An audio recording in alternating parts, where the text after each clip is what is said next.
আশা করি সবাই ভালো আছেন। আল্লাহর রহমতে আমরাও ভালো আছি। রোজা রমজানের দিন, আল্লাহর রহমতে সবাই সুস্থ আছেন। এখন একটা নাস্তা বানাবো বিকালে ইফতারিতে খাওয়ার জন্য। 2 চামচ তেল দিয়ে দিলাম। কি বানাচ্ছি পরে করব। সামান্য একটু জিরা দিব,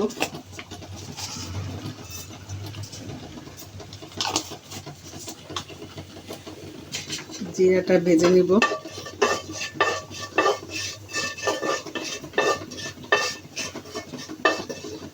এখন কাঁচামরিচ আর পেঁয়াজ দিয়ে দিলাম। আমি অল্পই বানাবো, এই জন্য অল্প করে দিচ্ছি। আপনারা যদি বেশি বানান এরকম নাস্তা, তাহলে পেঁয়াজ একটু বাড়াই দিবেন, কাঁচামরিচ একটু বাড়াই দিবেন। সাধারণত আমাদের বাসায় অন্য মুরগির মাংস বা গরুর মাংস না থাকলেও আলুটা সবসময় থাকে, এর জন্য আজকে আলু দিয়ে দেখাচ্ছি। আলুটা দিয়ে দিলাম।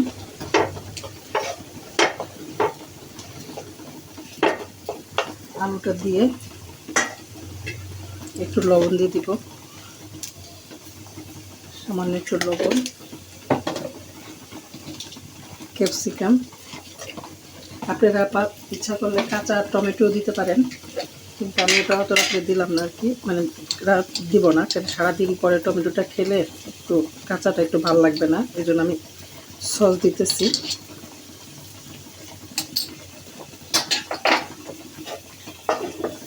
এটা নেড়ে নিই।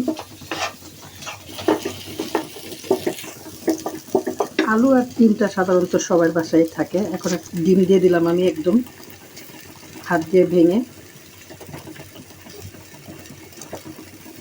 এরপরে ধনিয়া পাতা দিয়ে দিলাম।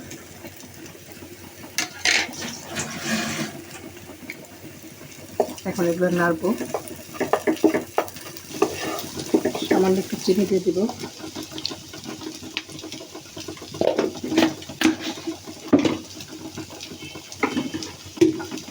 এরপরে চিলি ফ্লেক্স দিয়ে দিলাম।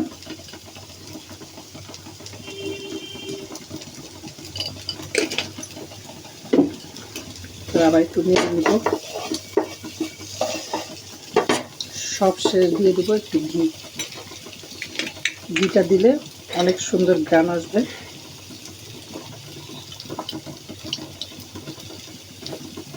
এটা আমার নিজের হাতে বানানো ঘি।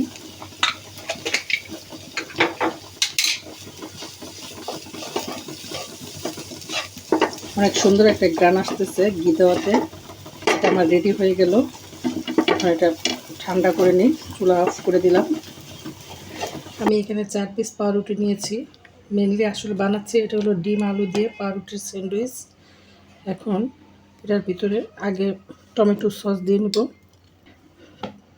ব্রেডটার মধ্যে টমেটো সস লাগাই নেব। আপনারা মেয়োনিজও দিতে পারেন যদি আপনাদের কাছে মেয়োনিজ থাকে। আমার মেয়োনিজ শেষ হয়ে গেছে, এই জন্য শুধু আমি সস দিয়ে নিচ্ছি।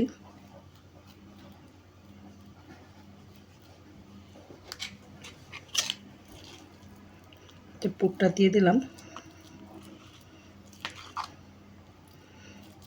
এটা খেতে অনেক মজা হয়, কারণ উপর দিয়ে ক্রিস্পি থাকে, ভিতর দিয়ে একদম মুসমুসা নরম সফট থাকে।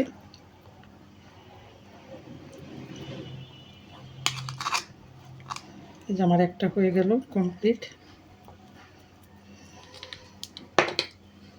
এখানেও একটু সস দিয়ে নিই।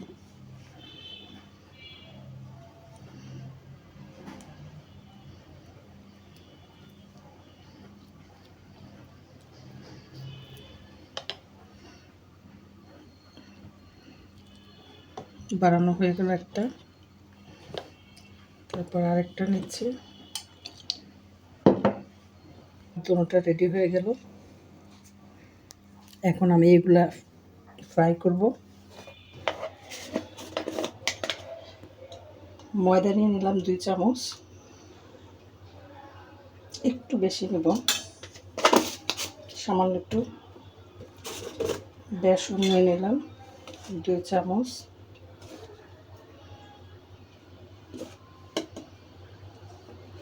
এবং নিলাম, কর্নফ্লাওয়ার নিলাম 2 চামচ,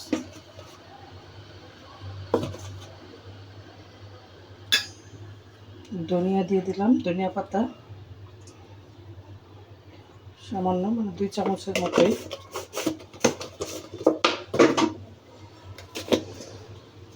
লবণ স্বাদ মতো দিবেন,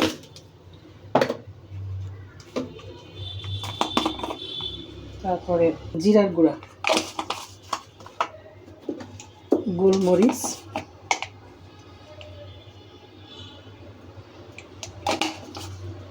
হলুদ,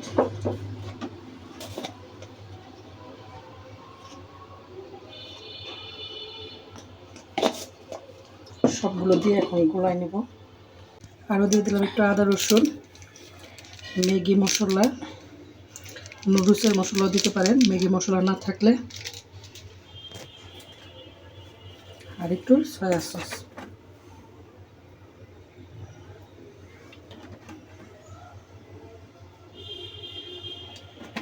এরপর নর্মাল পানি দিয়ে গুলাই নেব।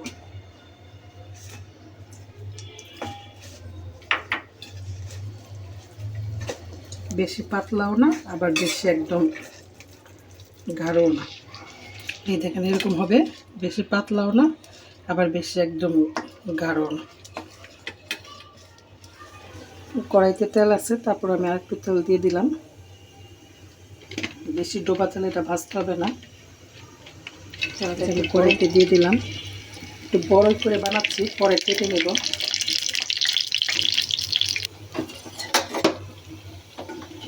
এটা উল্টাই দিতেছি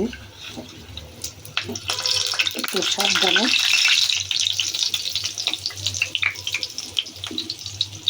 এই যেমন এটা হয়ে গেল, উল্টাই ফেলতেছি।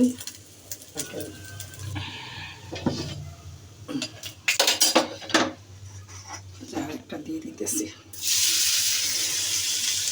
এই যে আমার হয়ে গেল আলু ডিম দিয়ে পাউরুটির স্যান্ডউইচ।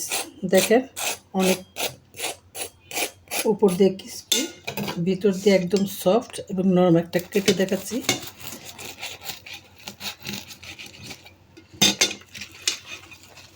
এই যে এটা আপনারা বিকালের নাস্তা বা বাচ্চাদের টিফিনে দিতে পারবেন, বাচ্চারা অনেক মজা করে খাবে। কেমন লাগলো জানাবেন। আল্লাহ হাফেজ, আসসালামু আলাইকুম।